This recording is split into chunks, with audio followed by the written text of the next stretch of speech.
اچھا، اب زبانی طور پر اگر ہم یہ کہیں کہ بھئی میں مولا علی کے علاوہ کسی کو مرشد نہیں مانتا، تو پہلی بات تو یہ ہے کہ کیا زبان سے کسی ہستی کو مرشد کہہ دیں تو وہ مرشد بن جائے گا؟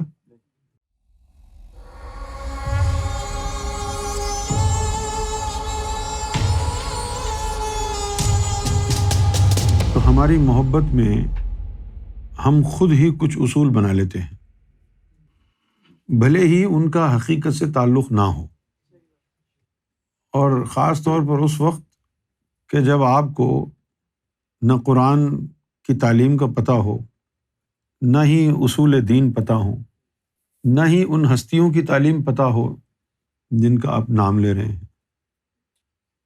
یہ جو سلسلہ ہے ولایت کا، روحانیت کا، یہ چلتا آ رہا ہے۔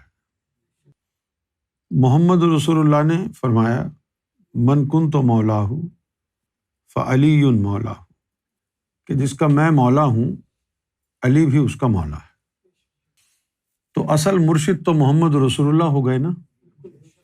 اگر وہیں پر اسٹاپ لگا لیتے، ولایت آگے نہ بڑھتی، تو پھر کیا کرتے؟ لیکن مولا علی تک ولایت پہنچی، پھر مولا علی نے باقی دنیا کو فیض دیا نا۔ زمانے گزرتے جاتے ہیں، اسی تعلیم کو، اسی نور کو اللہ تعالیٰ مختلف ہستیوں کے سینے میں منتقل کرتا جاتا ہے، تاکہ زمانہ گزرنے کے بعد آنے والی نسلوں کو بھی وہی فیض ہو سکے۔ اچھا، اب زبانی طور پر اگر ہم یہ کہیں کہ بھئی میں مولا علی کے علاوہ کسی کو مرشد نہیں مانتا، تو پہلی بات تو یہ ہے کہ کیا زبان سے کسی ہستی کو مرشد کہہ دیں تو وہ مرشد بن جائے گا؟ اگر زبان سے ہی کہنے سے مرشد بن جائے کوئی، تو ایک قدم آگے بڑھا کے ہم کہیں کہ میں محمد رسول اللہ کے علاوہ کسی کو مرشد نہیں مانتا، یہ تو آپ کا ماننا اور نہ ماننا ہے نا۔ کیا اللہ اور اس کے رسول کا قانون بھی یہی ہے؟ نہیں، اللہ اور اس کے رسول کا قانون یہ نہیں ہے۔ مولا علی سے یہ فیض مختلف سینوں سے ہوتا ہوا ہر زمانے میں، پوری دنیا میں یہ فیض چلتا آ رہا ہے، اور جو اس فیض سے مستفیض ہوا ہے وہ ولایت بھی پا گیا، ایمان بھی پا گیا، اپنا مقدر بھی چمکا گیا۔ اگر مولا علی کے علاوہ آپ کسی کو مرشد نہ مانیں گے تو پھر آپ نے امام حسین کا بھی انکار کر دیا، امام حسن کا بھی انکار کر دیا، باقی جتنے ائمہ اکرام آئے ہیں ان سب کا انکار آپ نے کر دیا۔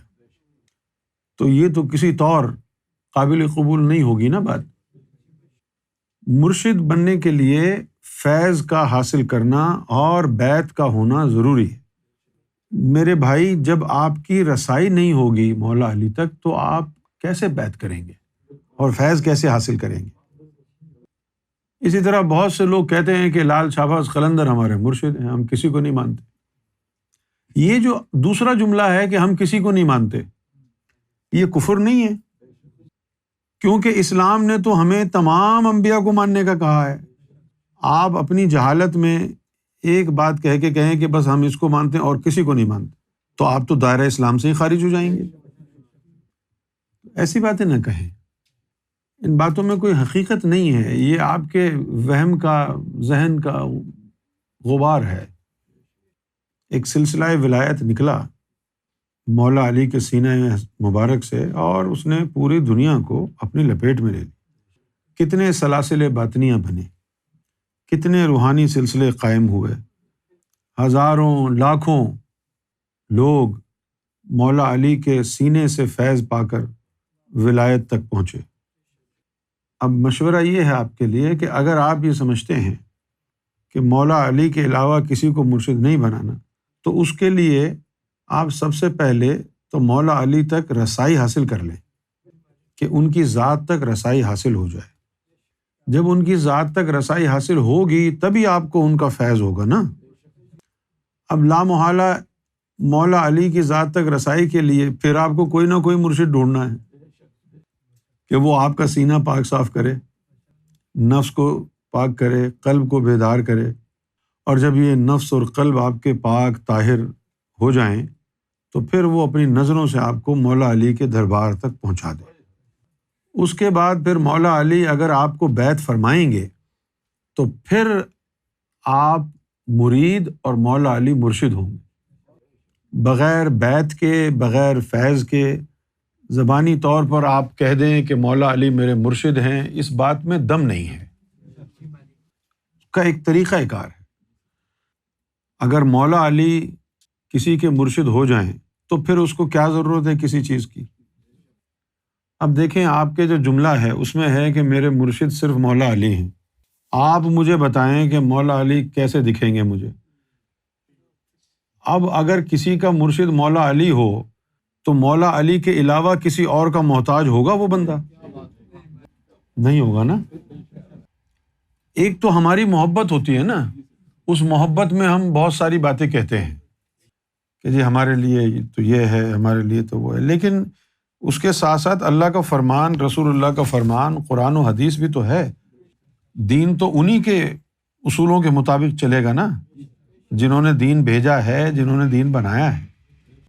میری رائے اور آپ کی رائے کی دین میں کوئی حیثیت نہیں ہے۔